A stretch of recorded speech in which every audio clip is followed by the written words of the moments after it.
الحمد لله نحمده ونستعينه ونستغفره ونعوذ بالله من شرور أنفسنا ومن سيئات أعمالنا من يهده الله فلا مضل له ومن يضلله فلا هادي له ونشهد أن لا إله إلا الله وحده لا شريك له ونشهد أن سيدنا وسندنا وحبيبنا وطبيبنا وطبيب قلوبنا ومولانا محمدا عبده ورسوله أما بعد فأعوذ بالله من الشيطان الرجيم بسم الله الرحمن الرحيم سبحان الذي أسرى بعبده ليلا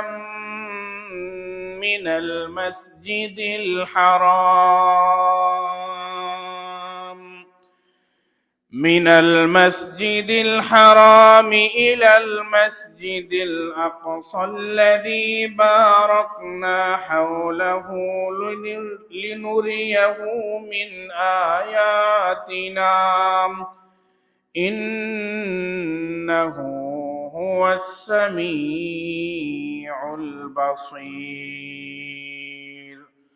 صدق الله المولانا العظيم وصدق رسوله النبي الكريم ونحن على ذلك لمن الشاهدين والشاكرين والحمد لله رب العالمين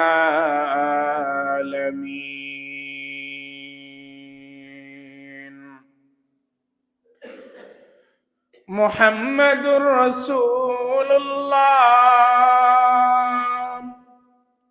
अगर पैदा न होते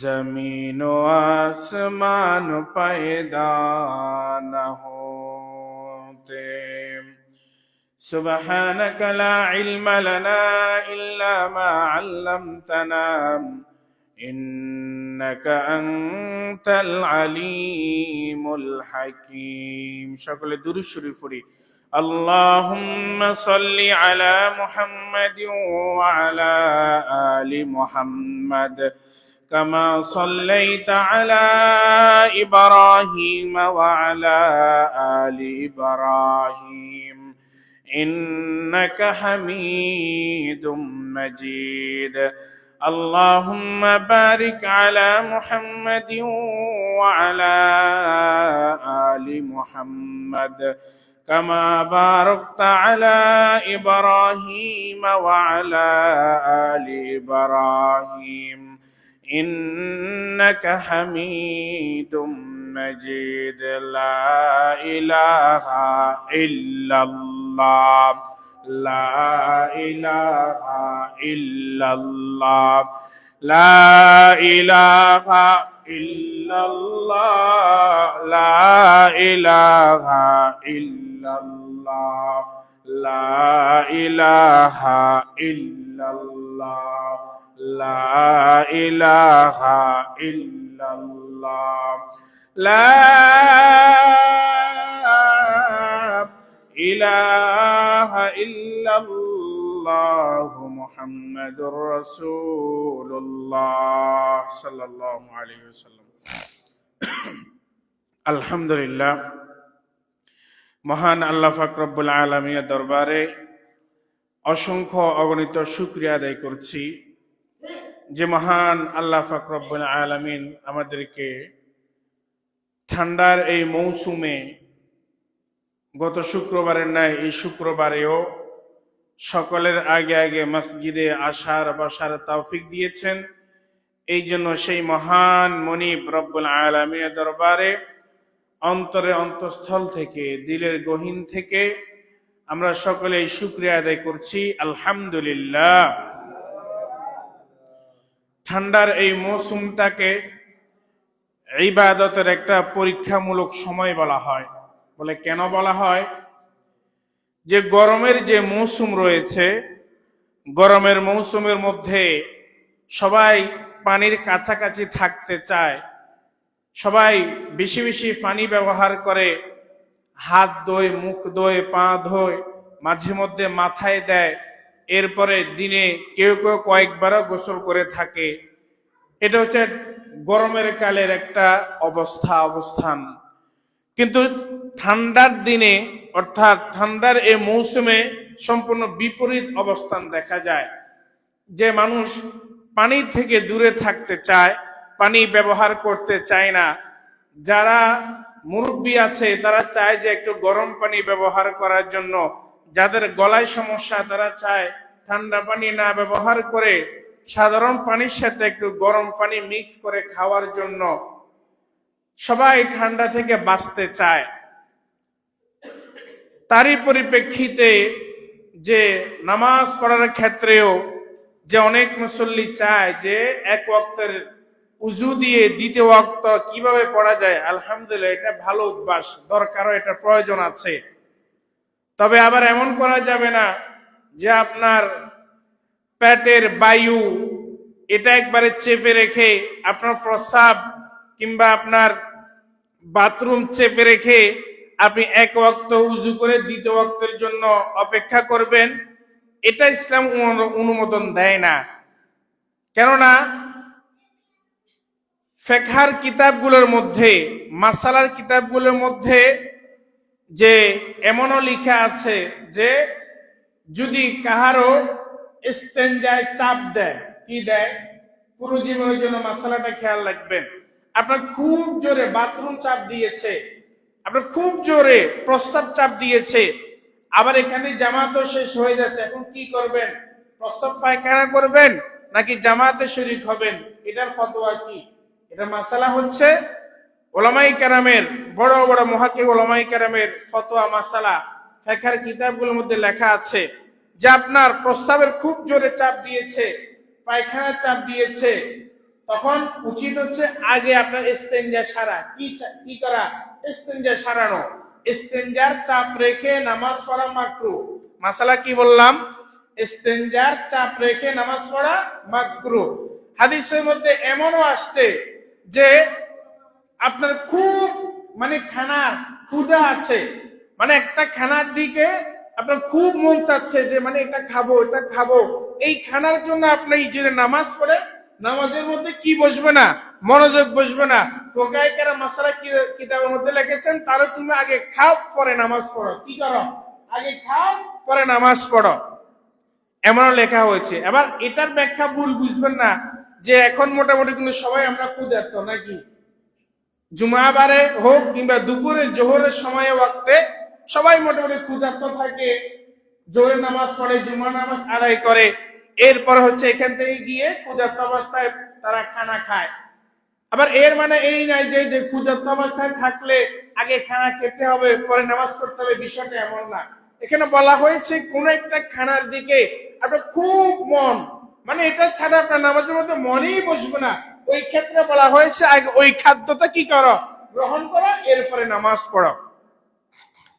এই ঠান্ডার মৌসুমও বললাম এটা ইমানদারের জন্য একটা পরীক্ষার মৌসুম, যে আল্লাহ রাব্বুল আলামিন দেখেন যে বান্দা ফজরের কনকন শীতের মধ্যে যে সময় কোনো রাস্তায় গাড়ি চলে না, কোনো মানুষের চলাচল বন্ধ হয়ে যায়, কাউকেই দেখা যায় না, সবাই গভীর ঘুমের মধ্যে নিমগ্ন। এই গভীর ঘুমের মধ্যে যখন অন্যান্য বান্দারা নিমগ্ন, তখন আমার বান্দাদের মধ্যে থেকে কারা আমি রব্বে কাবার হুকুম পালন করার জন্য, নামাজ পড়ার জন্য, পবিত্রতা অর্জন করার জন্য কারা না কি করে, উজু করে ঠান্ডা পানি দিয়ে, এটা আল্লাহ তাআলা কি করেন, পরীক্ষা করেন। আপনি যদি ঠান্ডা পানি হোক কিংবা গরম পানি সুন্দরভাবে পবিত্র অর্জন করে মসজিদে এসে নামাজ পড়তে পারেন, তাহলে আপনি একজন প্রকৃত ইমানদারের পরিচয় বহন করেন। আর যে আপনি বলেন, আরে না, ফজরের নামাজ কাজা করে পরে পড়বো, এখন ঠান্ডা, কম্বলে তল নিচ থেকে কিংবা ল্যাপের নিচ থেকে কে বের হবে, কোন ঠান্ডার ভিতরে কে আবার এখানে নামাজ পড়বে, তাহলে একজন ইমানদার হিসেবে, একজন নবীর উম্মত হিসেবে আপনি একজন আল্লাহর ব্যর্থ বান্দা, নবীর ব্যর্থ উম্মত। আর যদি আপনি সব কিছু পেছনে ফেলে তিনি চিন্তা করেন, আরে আগে আমাকে নামাজ পড়তে হবে, শীত আসবে তো আসবে, সমস্যা নাই, এই তো সামান্য শীত, আমি যদি মৃত্যুবরণ করি, আমার আত্মীয় স্বজন যে আমাকে পুরো উলঙ্গ করে অনলি মাত্র 3টা কাপড় দিয়ে, মহিলাদেরকে 5টা কাপড় দিয়ে আমাকে যে মাটির নিচে রেখে আসবে, সেখানে কি অবস্থা হবে? কেউ মুসলমান যদি এই কথা চিন্তা করে, এই কথা ভাবে, তাহলে সে কি কম্বলের তলে থাকতে পারবে না। তার ঈমান, তার মুসলমানিয়ত তাকে কম্বলের তলে, লেপের তলে থাকতে দিবে না। সে চিন্তা করবে, আরে এখন তো দুনিয়াতে জীবিত আছি, যদি সামান্য উজু করে একটু গরম পানি, এখন তো মোটামুটি সবার ঘরের মধ্যে গ্যাসের চুলা আছে না নাই? আছে। সিলিন্ডার মোটামুটি সবাই ব্যবহার করে। এরপরে বিদ্যুতিক বিভিন্ন যন্ত্র আছে, মাত্র 1 মিনিটের ভিতরে পানি গরম করা যায় কি যায় না? যায়। তাহলে ঠান্ডা পানি দিয়ে আপনার উজু করার জন্য কে বলছে? আপনি গরম পানি করেন, সামান্য একটি গরম পানি করে এই ঠান্ডা পানি মিক্স করেন, আপনার ভিতরে ঠান্ডা অনুভব হবে না। এরপরে আপনি শীতের জামা পরে মসজিদে চলে আসেন। আর একটু ভাবেন যে দুনিয়াতে কয়দিনই বা থাকবো, কয়দিনই বা এই দুনিয়াতে থাকবো, কিন্তু এই দুনিয়া থেকে চলে যাওয়ার পরে যখন আমাকে কনকনে ঠান্ডা মাটির ভিতর রেখে আসবে, যে মাটির ভিতর রেখে আসার পরে সেখানে বাঁশ দিবে, বাঁশের উপরে কলা পাতা দিবে, কলা পাতার উপরে মাটি দিবে, মাটির উপরে সবাই মিলে পা দিয়ে কি করবে, যত শক্ত করে যায় কবরকে তত শক্ত করবে, যাতে করে সেখান থেকে উঠা না যায়। আচ্ছা বলেন তো, কোন একজন জীবিত মানুষকে যদি পরীক্ষামূলক কোন একটা কবর খনন করে দেওয়া হয়, আর আমরা যেভাবে কবর দিই পূর্ণাঙ্গ বাঁশ, এরপরে কলা পাতা, এরপরে ভালোভাবে মাটি দেই, ওই লোকটা ভিতরে যদি আমাকে কিংবা আপনাকে জীবিত অবস্থা রাখা হয়, সেখান থেকে বের হয়ে আর আসার কোনো সুযোগ আছে? চাইলেও পারবেন না। আপনি কত শক্তি খাটাবেন, পারবেন না। তাহলে ভাবেন, জীবিত অবস্থায় তো একজন মানুষ সেখান থেকে উঠতে পারবে না, তাহলে আমরা নিথর দেহ, যে নিথর দেহের মধ্যে কোনো কাপড় থাকবে না, মাত্র 3টা কাপড় থাকবে, একবারেই মায়ের পেট থেকে উলঙ্গ অবস্থা আসছি, আবার সেই উলঙ্গ অবস্থায় আমাকে আপনাকে কবরে রাখা হবে। এই বিষয়টা যদি আমরা চিন্তা করি, তাহলে কি আর কম্বলের নিচে, লেপের নিচে কোন ইমানদার, কোন মুমিন, কোন রাসূলুল্লাহ উম্মত থাকতে পারে না। এই জন্য এই ঠান্ডার মৌসুমটাও খেয়াল রাখতে হবে। আমাদের প্রত্যেককে ভাবতে হবে যে ফজরের নামাজ আমরা কারা পড়ি আর কারা পড়ি না, কারা মসজিদে আসি আর কারা আসি না, এটা আমাদেরকে খেয়াল রাখতে হবে। অসুস্থতার কারণে, বেখেয়ালির কারণে যদি কারো কাজা হয়ে যায়, আল্লাহ তাআলা চাইলে ক্ষমা করতে পারেন, তাওবা করতে হবে, কাজা পুরো আদায় করে নিতে হবে। কিন্তু ইচ্ছাকৃতভাবে যদি আপনি নামাজ ছেড়ে দেন, তাহলে রাসূলুল্লাহ এক হাদিসের মধ্যে বলেছেন যে কেউ যদি ইচ্ছাকৃতভাবে নামাজ ছেড়ে দেয়, তাহলে সে ইমানদার থাকতে পারে না, সে বেঈমান হয়ে যাবে। কি হয়ে যাবে? বেঈমান হয়ে যাবে। তো আজকে আমার আলোচনার বিষয় এইটা না। আজকে আমার আলোচ্য বিষয় হচ্ছে যে আরবি মাস হিসেবে এখন হচ্ছে রজব মাস। কি মাস? রজব মাস। রজব মাসের আজকে শেষ জুমা। কি জুমা? শেষ জুমা। আগামী জুমা যেটা আসবে, এটা হচ্ছে শাবান মাসের প্রথম জুমা। কোন জুমা? প্রথম জুমা। তাহলে রমজান মাস আসার 2 মাস আগ থেকেই রাসূলুল্লাহ সাল্লাল্লাহু আলাইহি ওয়াসাল্লাম একটি দোয়া বেশি বেশি পড়তেন। এবং সাহাবায়ে কেরাম রাদিয়াল্লাহু তাআলা আলাইহিম আজমাইনদেরকে বেশি বেশি করে দোয়াটা পড়ার জন্য বলতেন। আপনারা মুখে মুখে পড়েন, আল্লাহুম্মা বারিক লানা ফি রজব ওয়া শাবান ওয়া বাল্লিগনা রমাদান। আল্লাহুম্মা বারিক লানা ফি রজব ওয়া শাবান ওয়া বাল্লিগনা রমাদান। আল্লাহুম্মা বারিক লানা ফি রজব ওয়া শাবান ওয়া বাল্লিগনা রমাদান। আল্লাহুম্মা আল্লাহ বারিক লানা, আপনি আমাদেরকে বরকত দান করুন, ফি রজব ওয়া শাবান, রজব এবং শাবান মাসের মধ্যে, ওয়া বাল্লিগনা রমাদান, এবং আপনি আমাদেরকে পৌঁছায়া দিন রমজান মাস পর্যন্ত। তাহলে এই দোয়ার মধ্যে রাসূলুল্লাহ যখন রমজান মাস আসার 2 মাস আগ থেকে আল্লাহর কাছে দোয়া করতেন, সেই রজব মাসের প্রায় শেষ দিকে আমরা চলে আসছি। আগামী জুমা হবে শাবান মাসের প্রথম জুমা। এই রজব মাসের গুরুত্বপূর্ণ একটা দিক হচ্ছে শবে মেরাজ। কি শবে মেরাজ? শবে মেরাজ সম্পর্কে আগে আলোচনা করি নাই, আজকে আলোচনা হবে। শবে মেরাজ সম্পর্কে অনেক ধরনের আলোচনা আছে। মুহাক্কিক ওলামায়ে কেরাম, মুতাবার বিহি উল্লেখযোগ্য যারা মুহাক্কিক ওলামায়ে কেরাম এবং অনেক ইতিহাসবিদদের মতে এই মেরাজ, যেটা মেরাজের ঘটনা আপনারা মোটামুটি সবাই জানেন। মেরাজের রাত্রি এই 24 কিংবা এই রজব মাসের শেষ দিকে হয়েছিল। তবে ইতিহাসবিদদের মতে নির্দিষ্ট কোন তারিখ কেউ আদৌ পর্যন্ত বলতে পারেনি যে ওই তারিখেই সবে মেরাজ হয়েছিল, এমন কোন বর্ণনা পাওয়া যায় না। তবে অধিকাংশ উলামায়ে কেরাম এবং অধিকাংশ ইতিহাসবিদদের মতে এই যে রজব মাস যেটা এখন চলতেছে, রজব মাসের শেষ দিকে, কোন দিকে? শেষ দিকে শবে মেরাজ সংগঠিত হয়েছিল। শবে মেরাজ সম্পর্কে আমাদের সমাজে অনেকগুলো প্রচলন আছে, যে বিশেষ করে গ্রামের অনেক মুরব্বীরা জিজ্ঞেস করেন যে শবে মেরাজ কখন হবে, শবে মেরাজের আমল কি, কয় রাকাত নামাজ পড়তে হবে, এরপরে শবে মেরাজের রোজা কি, ইত্যাদি অনেকে প্রশ্ন করে থাকেন। অল্প সময়ের ভিতরে সবগুলো বিষয় আমরা আলোচনা করব ইনশাআল্লাহ তাআলা। এবারে আসেন, শবে মেরাজ এই শব্দটার অর্থ কি? সব, এটা একটা আরবি শব্দ। কি বললাম? আরবি শব্দ। সব অর্থ কি? রাত্র। তাহলে এই সব এই আরবি শব্দটা বাংলা অর্থ কি? রাত্র। আর মেরাজ মানে হচ্ছে ঊর্ধ্বগমন করা। মেরাজ অর্থ কি? ঊর্ধ্বগমন করা। তাহলে শবে মেরাজ এই শব্দটার তাহলে অর্থ কি দাঁড়িয়েছে? ঊর্ধ্বগমন করার রাত্র। কি? ঊর্ধ্বগমন করার রাত্র। ঊর্ধ্বগমন মানে হচ্ছে উপরে উঠা। এই শবে মেরাজের কিছু আলোচনা আল্লাহ তাআলা কোরআনে কারীমের এই যে 15 নম্বর পারার একেবারে শুরুতেই, অর্থাৎ সূরা বনী ইসরাঈলের মধ্যে আলোচনা করেছেন।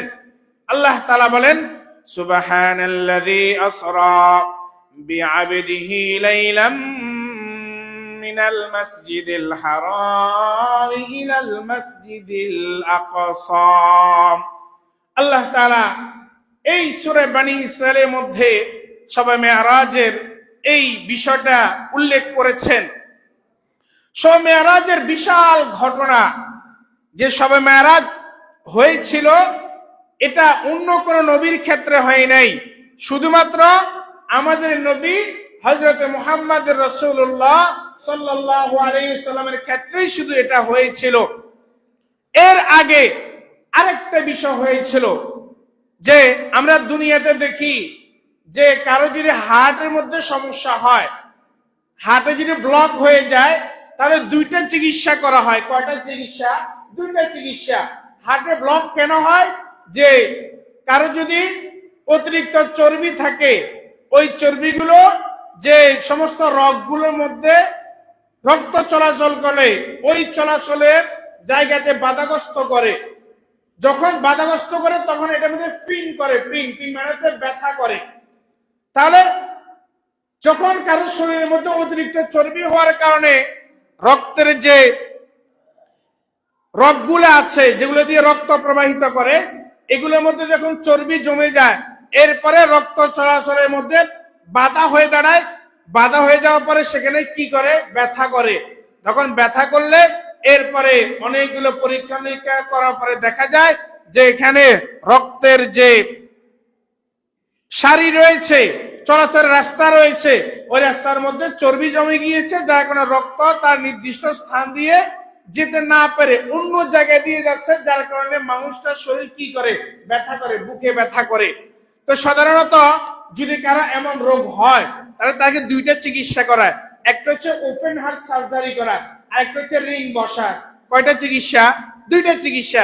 একটা হচ্ছে কি ওপেন হার্ট সার্জারি, মানে হচ্ছে একবারে এখান থেকে নিয়ে পেট পর্যন্ত কি করে, পুরোটা কেটে এরপর হচ্ছে ভিতরে চিকিৎসা করে।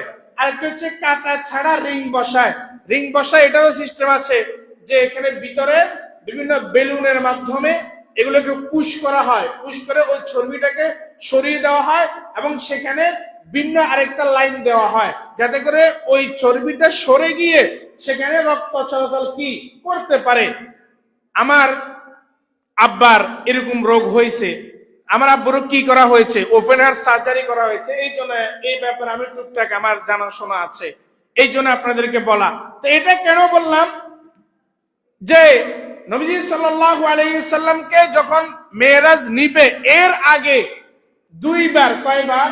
দুইবার আল্লাহ তাআলা হযরত জিবরাইল আলাইহিস সালামের মাধ্যমে নবীজি সাল্লাল্লাহু আলাইহি সাল্লামের যে কলব মোবারক আছে এটাকে বের করেছেন, বের করে পরিষ্কার করেছেন।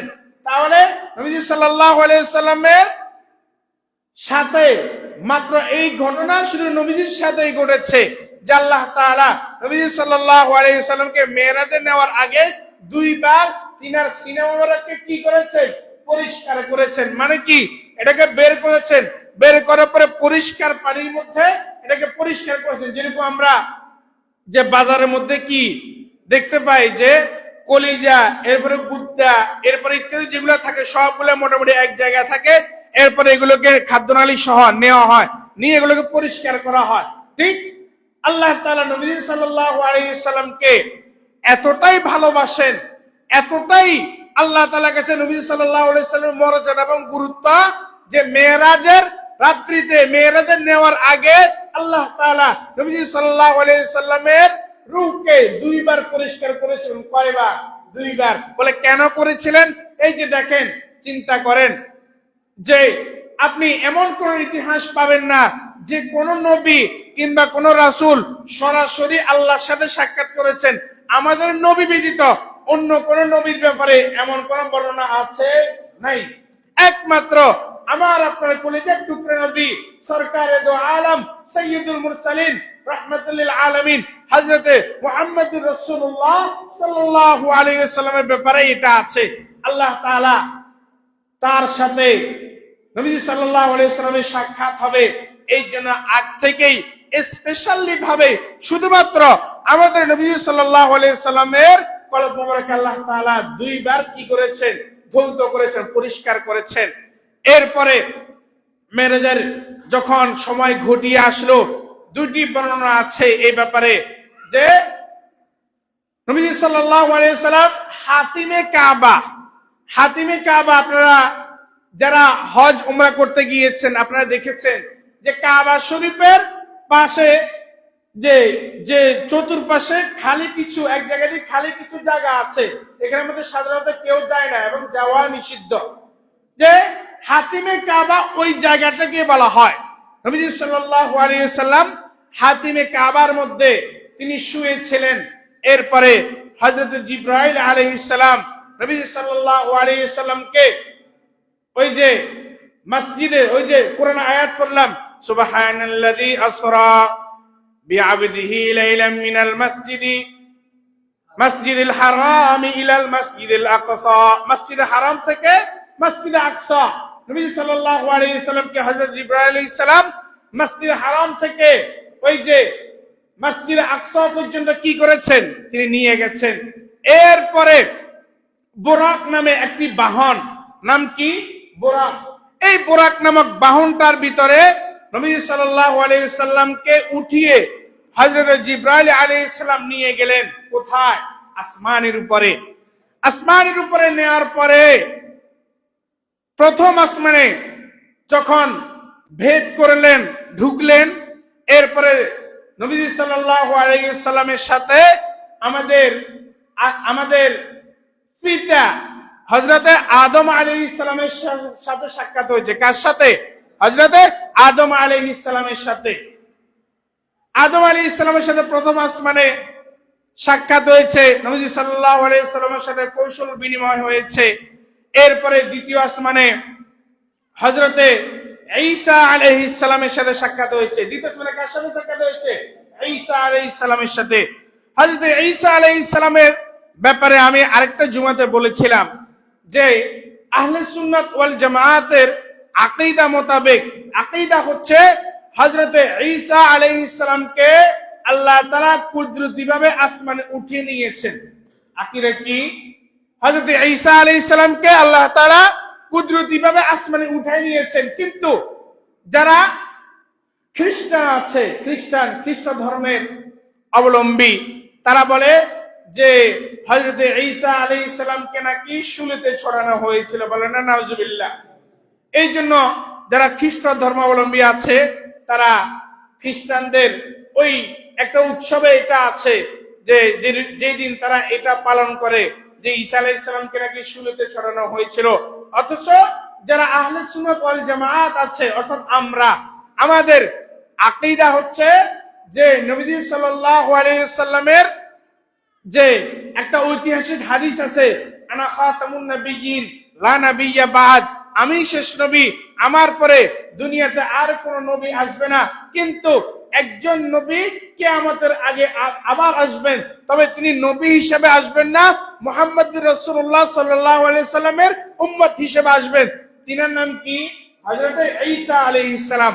তাহলে নবীজি সাল্লাল্লাহু আলাইহি সাল্লামের সাথে হযরতে ঈসা আলাইহিস সালামের দ্বিতীয় আসমানে সাক্ষাৎ হয়েছে।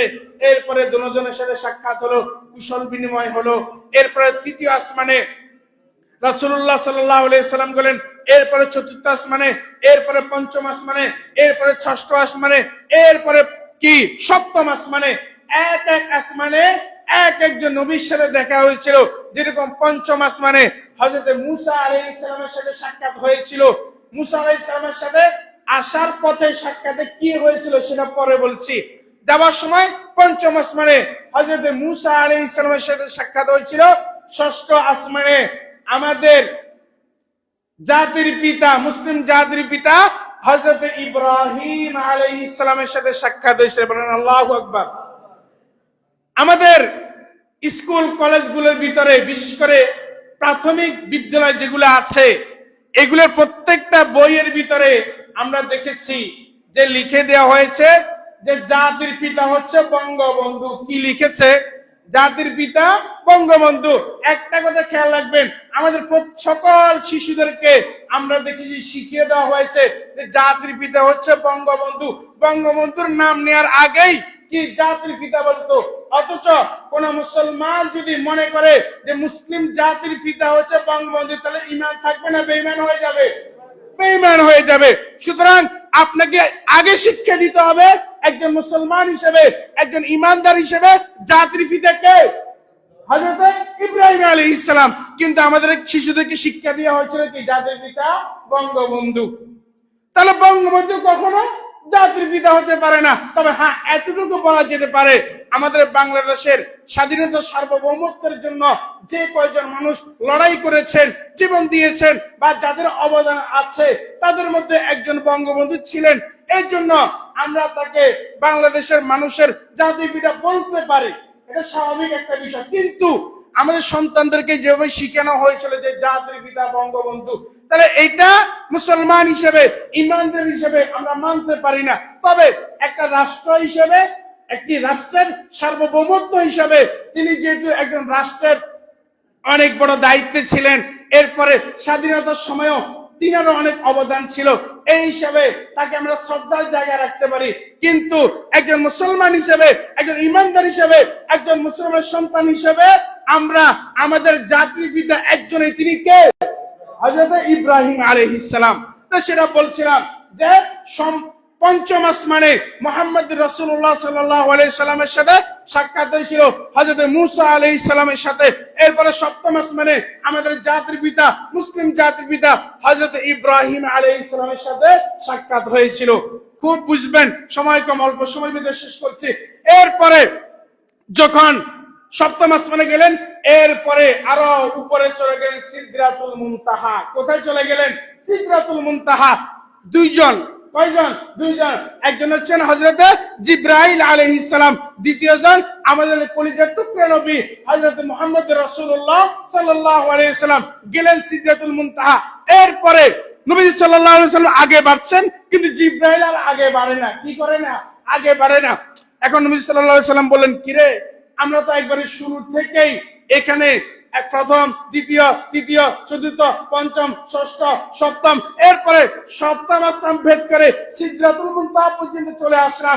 আমি আগে বাড়ি, তুমি কেন পিছপা হও?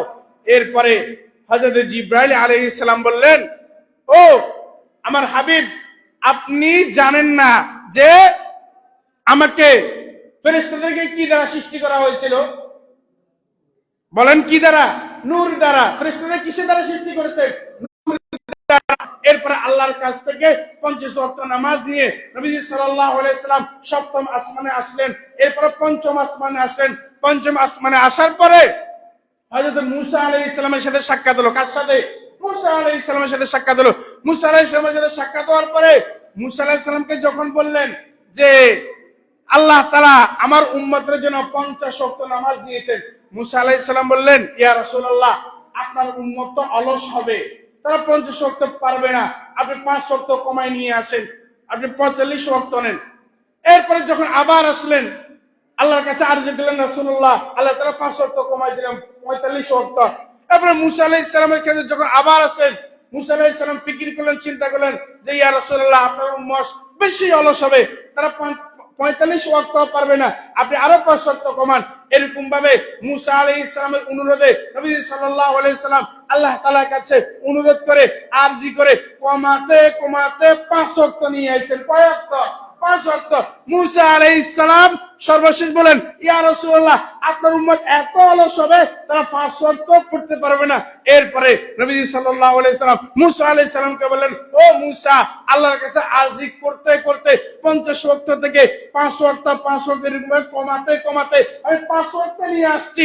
ও মূসা, এখন যদি আমি আল্লাহর কাছে আরজি করি, আমার চোখে শরম লাগে, আমার কাছে লজ্জাবোধ হচ্ছে যে 5 ওয়াক্ত যদি আমার উম্মত না পড়তে পারে, এটা থেকে আর লজ্জাজনক বিষয় কি হতে পারে আমার উম্মতের জন্য? একটু ভাবেন। এরপরে সর্বশেষ আল্লাহ তাআলা ঘোষণা দিয়ে দিলেন, ও আমার কলিজার টুকরা নবী, আমি আপনার উম্মতের জন্য 5 ওয়াক্ত নামাজের নির্ধারণ করলাম, 5 ওয়াক্ত নামাজের ফরজ করলাম। তবে আমি আল্লাহ যেটা আগে বলেছি সেটা এখনো বলছি, আপনার কোন উম্মত যদি 5 ওয়াক্ত নামাজ ঠিকভাবে আদায় করে, তাহলে সে 5 ওয়াক্ত নামাজ আদায় করার পরে 50 ওয়াক্ত নামাজ পড়ার ফজিলত আমি তার আমলনামায় দান করব। না সুবহানাল্লাহ। তাহলে কোন মুসলমান যদি 5 ওয়াক্ত নামাজ ঠিকভাবে আদায় করে, তাহলে সে কয় ওয়াক্ত নামাজের সওয়াব পাবে? 50 ওয়াক্ত। রাজি আছেন তো ইনশাআল্লাহ? আল্লাহ তাআলা আমাদেরকে তৌফিক দান করুন যে নবী সাল্লাল্লাহু আলাইহি ওয়াসাল্লাম 5 ওয়াক্ত নামাজ নিয়ে উম্মতের কাছে আসলেন। এরপরে সকলকে ঘোষণা দিয়ে দিলেন যাতে করে সকলেই প্রত্যেকদিন নিয়মতান্ত্রিক ভাবে জামাতের সাথে 5 ওয়াক্ত নামাজ আদায় করে। তো সর্বশেষ যে বিষয়টা, মেরাজের জন্য আমাদের মুরব্বীরা অনেকেই বলেন যে কোন নির্দিষ্ট রোজা আছে কিনা, নির্দিষ্ট নামাজ আছে কিনা, নির্দিষ্ট কোন রাকাত সংখ্যা আছে কিনা। এটার মাসলা হচ্ছে সবে মেরাজের নির্দিষ্ট কোন নামাজ নাই, সবে মেরাজের নির্দিষ্ট কোন কি নাই, রোজা নাই। সবে মেরাজের একটাই আমল, সেটা হচ্ছে 5 ওয়াক্ত নামাজ ঠিকভাবে আদায় করা। আপনি 5 ওয়াক্ত নামাজই পড়েন না, দেখবেন আমাদের দেশে কিছু ভণ্ড মাজার পূজারি আছে, নামদারি সুন্নি, এরা নিজেদেরকে সুন্নি দাবি করে, এরা সবে মেরাজ, সবে কদর, এরা সবে বরাত, এগুলো আইসরে আল্লাহু আকবার, তাদের ইবাদতের শেষ নাই, কিন্তু 5 ওয়াক্ত নামাজের ঠিক নেই। কি নাই? 5 ওয়াক্ত নামাজের ঠিক নেই। আপনি নামাজই পড়েন না, ফজর, জোহর, আসর, মাগরিব, এশা, আপনার জন্য কি সবে বরাত আর কি সবে কদর? আগে 5 ওয়াক্ত নামাজ, এরপরে হচ্ছে আপনি অন্যান্য আমল করবেন। আপনার মেন গোড়াই ঠিক নাই, আপনি আগাতে পানি দিয়ে কোনো লাভ আছে? আপনি গাছের গোড়া থেকে কেটে এরপরে যদি আপনি হাজারো বছর গাছের আগার মধ্যে পানি ডালেন, এই গাছটা জীবনে জীবিত হবে? হবে না। এই জন্য সম্মানিত মুসল্লিনে কেরাম, আমাদের সর্বশেষ মেসেজ হচ্ছে যে এই শবে বরাতের রাত্রিতে নবীজি সাল্লাল্লাহু আলাইহি সাল্লাম আল্লাহ তাআলার পক্ষ থেকে আমরা গুনাহগার উম্মতের জন্য নামাজ নিয়ে এসেছেন। এটা আমাদের জন্য এর থেকে বড় ভালো বিষয় আর কিছু হতে পারে না। আপনি একটু ভাবেন, কোন নবীকে আল্লাহ তাআলা আসমানে ডাকেন নাই, কোন নবীকে এইভাবে পার্সোনালি ডেকে ডাকার আগেই তার কলবকে পরিষ্কার করে সাত আসমান ভেদ করে সিদরাতুল মুনতাহা ভেদ করে একেবারেই আল্লাহর সামনে নিয়ে গিয়ে ফেস টু ফেস যে জিনিসটা হাদিয়ে দিয়েছেন, এটা আমাদের উম্মতের জন্য হাদিয়ে দিয়েছেন। আমরা উম্মতরা যদি এই হাদিয়াটাই যদি ঠিকভাবে গ্রহণ করতে না পারি, তাহলে নবী সাল্লাল্লাহু আলাইহি সাল্লামের উম্মত হিসেবে আমরা ব্যর্থ উম্মত। কি উম্মত? ব্যর্থ উম্মত। এই জন্য আমরা চেষ্টা করব যে পাঁচ ওয়াক্ত নামাজ ঠিকভাবে আদায় করার জন্য। আপনি ইচ্ছা করেন, দেখুন পারবেন, আপনি ইচ্ছা করেন পারবেন। এবার রমজান মাসে মাশাআল্লাহ পুরো মসজিদ ভরপুর দেখা যায়, পাঁচ ওয়াক্ত নামাজেই মানে তুলনামূলক অনেক মুসল্লি দেখা যায়। কেন? রমজান আসলে মানুষের মনে মনে চিন্তা করে, আরে পুরো বছর নামাজ পড়ি নাই, এখনো যদি না পড়ি বিষয়টা কেমন দেখা যায়। দেখেন, তার মনে মনে একটা ইচ্ছা পোষণ করছে যে না, নামাজ আমাকে পড়তে হবে, এই জন্য সে নামাজ পড়ে। কিন্তু আপনি বাকি 11 মাস যদি নামাজ না পড়েন, এই বিষয়টা কি হলো? এই জন্য রমজানেও পড়বেন, রমজানের ছাড়া বাকি যে 11 মাস আছে 11 মাসে আপনাকে পড়তে হবে। বিশেষ করে ফজরের নামাজে তো মুসল্লি একেবারে দেখাই যায় না। শুধু এই মসজিদ না, বাংলাদেশে প্রায় মসজিদে দেখা যায় 4 ওয়াক্তের সময় 1 কাতার 2 কাতার 3 কাতারা হয়, কিন্তু ফজরের নামাজের সময় ইমাম সাহেবের সাথে 7 8 জন 10 জন 15 জন এরকম, আর মুসল্লি পাওয়া যায় না। আবার সবচেয়ে দুর্ভাগ্যের ব্যাপার হচ্ছে যে যারা পড়ে সবসময় তারাই পড়ে, আবার তার মধ্যে 99% মুরব্বী যুবক কিংবা উঠতি বয়সী যারা আছে, মধ্যম বয়সী যারা আছে, যাদের শরীরে শক্তি আছে ইবাদত করার জন্য, তাদের 1%কেও সাধারণত ফজরের নামাজে দেখা যায় না। এই জন্য আমার যুবক ভাইরা এবং মুরব্বী ছাড়াও যারা আছেন সবার নিকট আমার উদাত্ত আহ্বান থাকবে, আমরা 5 ওয়াক্ত নামাজ তো পড়বই এবং স্পেশালি ফজরের নামাজ আমরা একদিনও ছাড়বো না। রাজি আছেন ইনশাআল্লাহ? যে সকল আমলগুলোর কথা বলা হয়েছে আল্লাহ তাআলা আমাদেরকে সেই মোতাবেক আমল করার তৌফিক দান করুন। আমরা যারা সুন্নাত পড়ি নাই 4 রাকাত সুন্নাত পড়ে নিই।